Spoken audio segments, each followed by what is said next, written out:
सभी श्रोता साथियों को संबोधिश्री का नमस्कार। जय जिनेन्द्र। दोस्तों, मेरे पास एक चैलेंजिंग क्वेश्चन आया है आप लोगों से, और वो चैलेंजिंग क्वेश्चन मुझे बहुत पसंद आया।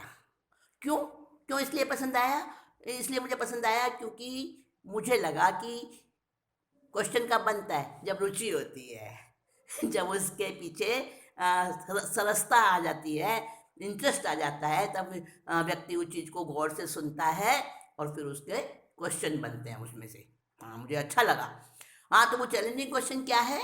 चैलेंजिंग क्वेश्चन मेरे सामने ये आया कि क्या आत्मा के अस्तित्व का कोई प्रूफ है? बिल्कुल है दोस्तों, मैं आपको बताना चाहूंगी। आत्मा का अस्तित्व जो है ना, वो पता लगता है, हम उसका प्रूफ दे सकते हैं। और सबसे पहला प्रूफ तो यही है कि जो इंसान प्रश्न पूछ रहा है कौन पूछ रहा है प्रश्न? कौन पूछ रहा है? कोई ना कोई व्यक्ति होगा ना प्रश्न पूछने वाला। हाँ, तो जिसने प्रश्न पूछा है, पहली बात तो वो स्वयं क्या है? वो आत्मा ही है। अगर वो ये कहता है कि मैं आत्मा नहीं हूं, मैं आत्मा का अस्तित्व नहीं मानता, तो इसका मतलब क्या हुआ? कि कोई कहे अपने मुंह से कि मेरी माँ तो बांझ है। भाई, तेरी माँ बांझ तो तू कहां से हो गया? तेरा अस्तित्व कहां से आया? तू कैसे पैदा हो गया जब तेरी माँ बांझ है? तो हम्म वही बात है, अपनी बात को कहकर अपनी ही बात को झुटलाना। तो पहला तो सबसे बड़ा यही इसका सबूत हो गया कि पूछने वाला खुद ही आत्मा है, आत्मा का अस्तित्व। चलो, ये तो हो गई थोड़ी सी मजाक की बात। मैं अब सीरियसली बात कर रही हूँ आपसे। मतलब तत्व के हिसाब से बात कर रही हूँ, तर्क के हिसाब से बात कर रही हूँ। आत्मा जो है ना, आत्मा क्या है साथियों? आत्मा एक द्रव्य है, आत्मद्रव्य है, एक सत्ता है, एक शक्ति है। और ऐसी अलौकिक शक्ति है, अलौकिक, यानी जिसका कि इस संसार की किसी भी चीज से उसका उदाहरण नहीं दिया जा सकता, उसको नहीं समझा जा सकता। सांसारिक वस्तुओं से, लौकिक वस्तुओं से, भौतिक वस्तुओं से। लौकिक और भौतिक उदाहरण हम आत्मा को समझने के लिए ना कोई उदाहरण दे सकते हैं, ना कोई उसकी तुलना कर सकते हैं, क्योंकि वो लौकिक और भौतिक है ही नहीं। तो फिर कैसे समझें भाई? कोई तो प्रमाण होना चाहिए कि आत्मा है। देखिए, मैं आपको बता चुकी हूं, एक होता है सापेक्ष सत्य, सापेक्ष सत्य, और एक होता है निरपेक्ष सत्य। हाँ, हमने पीछे बात की थी ना, एब्सोल्यूट ट्रुथ, उसको कहते हैं निरपेक्ष सत्य। और एक होता है रिलेटिव ट्रुथ, उसको कहते हैं सापेक्ष सत्य। बात की थी ना हमने पीछे, भूल गए? नहीं भूले ना? हाँ, याद आ गया आपको। जिसको हमने कहा था सत्य और असत्य, वो असत जो है असत नहीं होता, वो होता है सापेक्ष सत होता है। तो सापेक्ष सत जो है द्रव्य से, क्षेत्र से, काल से, भाव से, इनसे प्रभावित होता है और उससे बदलता रहता है, उसकी फॉर्म्स चेंज होती रहती हैं। लेकिन निरपेक्ष सत जो है वो बदलता नहीं है, वो हमेशा तीन काल में एक समान रहता है, हर परिस्थिति में एक जैसा रहता है। तो आत्मा जो है हमारा, जो है ना, वो एब्सोल्यूट ट्रुथ है, यानी निरपेक्ष सत्य है, वो किसी अपेक्षा से नहीं होता। समझ गए? तो निरपेक्ष सत्य जो भी होता है, एब्सोल्यूट ट्रुथ जो भी होता है, उसको किसी भी भौतिक, लौकिक और वैज्ञानिक परीक्षण से उसको प्रमाणित नहीं किया जा सकता, उसको सिद्ध नहीं किया जा सकता। उसको तो आत्मा को एक्सपेरिमेंट से नहीं जाना जा सकता, उसको तो आत्मा के एग्जिस्टेंस को हम एक्सपेरिमेंट से नहीं जान सकते, हम उसको रियलाइज कर सकते हैं, हम उसकी अनुभूति कर सकते हैं। अनुभव से जाना जाता है, प्रतीति से जाना जाता है, और गणित से, तर्क से, न्याय से, इनसे आत्मा है इसका अनुमान होता है। फिर से बोलूं, आत्मा का जो अस्तित्व है उसको तो हम अनुभव से जान सकते हैं, खुद के अनुभव से, और अनुमान भी कर सकते हैं, गणित से, तर्क से, न्याय से, बाहर के लक्षणों से उसका अनुमान कर सकते हैं। अनुमान भी एक प्रमाण होता है। अनुमान भी एक प्रमाण होता है, एक प्रत्यक्ष प्रमाण होता है, एक अनुमान प्रमाण होता है, एक आगम प्रमाण होता है। तो प्रमाण यानी कि प्रूफ है, तो उससे हम कई तरह से बातें करेंगे, जानने की कोशिश करेंगे कि क्या कोई सबूत आत्मा का दिया जा सकता है। वैसे मैं पहले ही आपको बता दिया है कि आत्मा निरपेक्ष सत्य है और एब्सोल्यूट ट्रूथ जो होता है उसको किसी भी प्रकार से एक्सपेरिमेंट द्वारा उसको साबित नहीं किया जा सकता। खैर, फिर भी हम कोशिश करते हैं। सबसे पहली बात तो आत्मा क्या है? ज्ञान है, नॉलेज, जानकारी, अनुभूति। अब आप मुझे सुन रहे हैं, मुझे सुन रहे हैं, मेरे शब्द आप तक पहुंच रहे हैं और आपके मस्तिष्क में भी जा रहे हैं। आपको एक प्रकार से एक समझ आती जा रही है। जो जो अर्थ मैं बताना चाह रही हूँ वो आपके अंदर में उतरता जा रहा है। तो ये क्या है? ये ज्ञान है। तो आपको शब्दों द्वारा ज्ञान हो रहा है, सुनकर हो रहा है। कोई कोई ज्ञान होता है स्पर्श करके होता है, भाई ये चीज कोमल है कि कठोर है, ठंडी है कि गर्म है, कैसी है। कोई स्वाद के द्वारा ज्ञान होता है, चख कर। कोई देखकर ज्ञान होता है किसी वस्तु का, किसी वस्तु का सूंघ कर ज्ञान होता है, स्मेल से। किसी वस्तु का विचारों से ज्ञान होता है, शब्दों से होता है, कई प्रकार से ज्ञान होता है। तो जो जो जो जहां जहां हमें ज्ञान होता है ना, वहां वहां ज्ञान कराने वाला आत्मा ही है। हम ये कहें कि हमें पुस्तक से पढ़ के बात पता चली, ज्ञान हुआ, हमारी आंख ने कराया अथवा पुस्तक ने कराया ज्ञान? नहीं, पुस्तक ने ज्ञान नहीं कराया, आंख ने भी नहीं कराया। आंख ने तो केवल अक्षर दिखाए, आंख ने पढ़ना नहीं सिखाया। पढ़ना किसने सिखाया? आप कहोगे दिमाग ने। पर दिमाग को किसने सिखाया पढ़ना? अरे भाई, दिमाग नाम का एक पुर्जा तो मुर्दे में भी होता है ना, वो तो नहीं पढ़ रहा है ना। तो आत्मा, आत्मा ने पढ़ना सिखाया। जब हम छोटे बच्चे थे, हम स्कूल में गए थे, हमने ए आ बाराखड़ी सीखी थी ना, तभी तो हमें सारी चीजों का ज्ञान धीरे धीरे और क्रमिक रूप से प्राप्त होता गया, बढ़ता गया हमारा ज्ञान जैसे जैसे हम बड़े होते गए, है ना। तो वो सारा ज्ञान बढ़ता बढ़ता कैसे बढ़ा? आत्मा के द्वारा बढ़ा। आत्मा ने ही उस ज्ञान को आगे बढ़ाया। अगर आत्मा नहीं होती तो हमारे में ज्ञान की शक्ति नहीं होती। ज्ञान सीखने का वो जो हमारे पास में एक हुनर, एक कैपेसिटी है, वो नहीं होती अगर आत्मा नहीं होती तो आत्मा का अर्थ ज्ञान है। अब ज्ञान का बाहरी प्रमाण क्या दिया जा सकता है? इंद्रियां? नहीं। पुस्तक? नहीं। बता चुकी हूं आपको। अब देखो, चित्रकार है, कलाकार है, क्या आप उसको देखकर बिना जानकारी के, जब किसी को देखो तो आपको पता चल जाएगा वो व्यक्ति चित्रकार है कि वो आर्किटेक्चर है कि वो क्या है, कि वो कवि है कि वो योद्धा है? नहीं ना।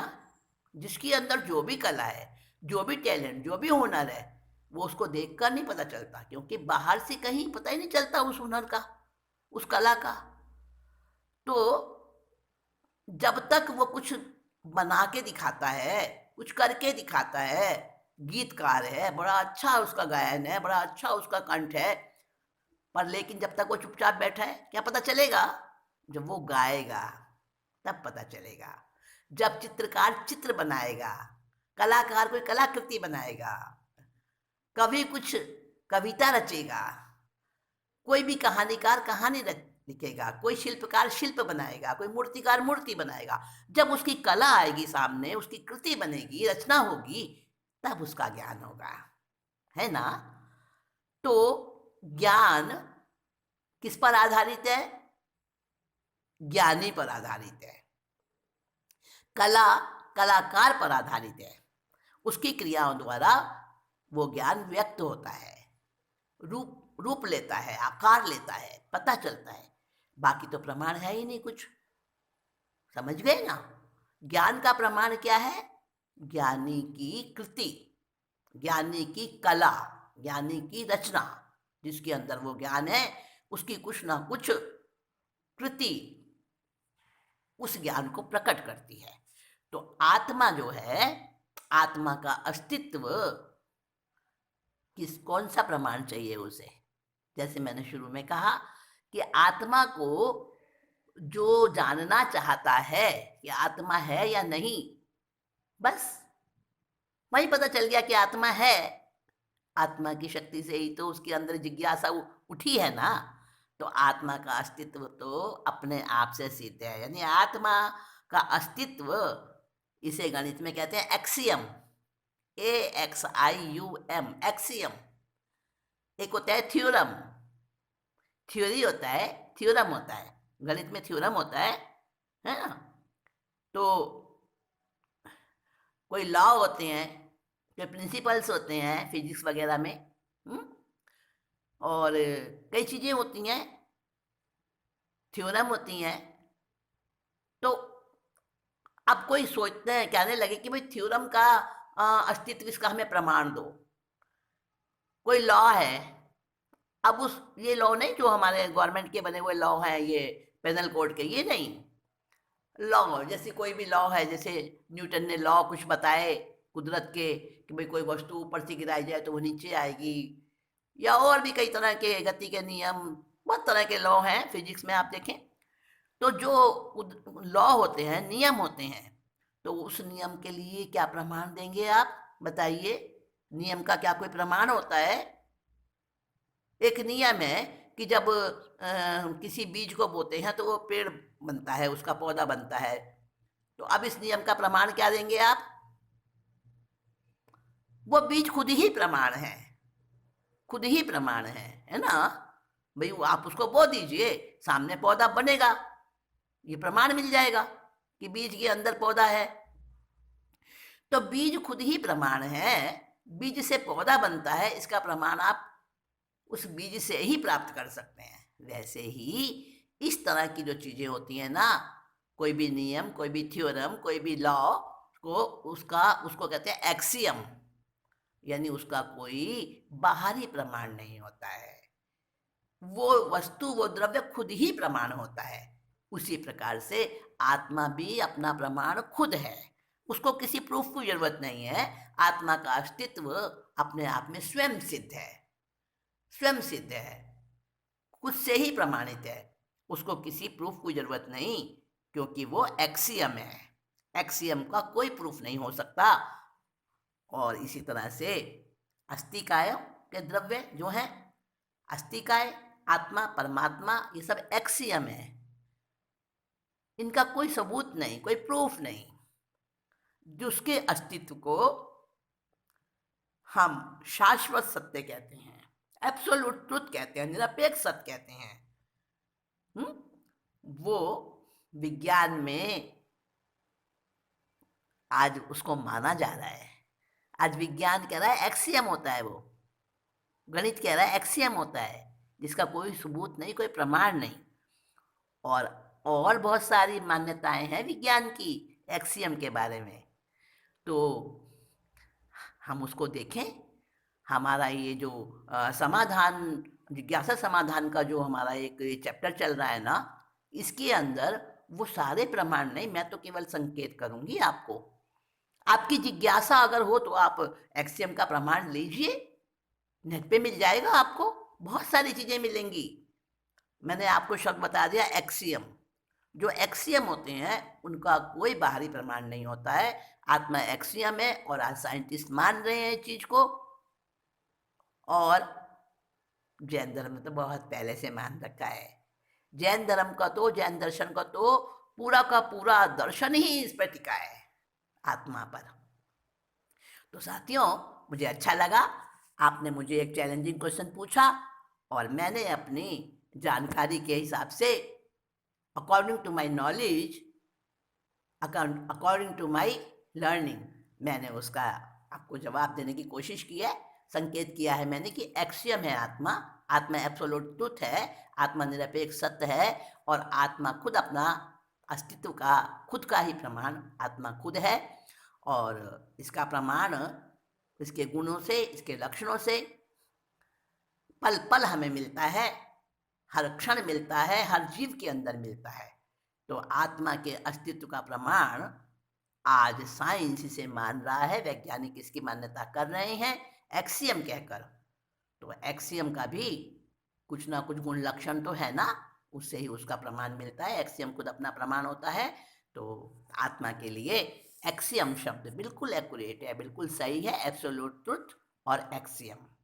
तो साथियों, आत्मा सचमुच में एक स्वयं सिद्ध ऐसा द्रव्य है, शाश्वत द्रव्य है, जो अपना प्रमाण खुद है। इसी बात को यहीं समाप्त करते हुए आपको थोड़ा सा इशारा किया है मैंने, और आपकी जिज्ञासा बढ़ती जाएगी, प्यास बढ़ेगी, तो उसका साधन, उसका प्यास के अकॉर्डिंग आपको आपकी प्यास बुझाने के साधन अपने आप खोज लेंगे आप, मुझे मालूम है। जिज्ञासा बहुत बड़ी प्यास होती है, और कहाँ से कहाँ पहुंच जाता है जब आत्मा भी परमात्मा को खोज लेता है। जिज्ञासा में ही तो खोजता है ना। वो प्यास हमारे अंदर बढ़ती रहे। जिज्ञासा और समाधान से आप जुड़े रहें साथियों। हाँ, अब मैं चलूंगी।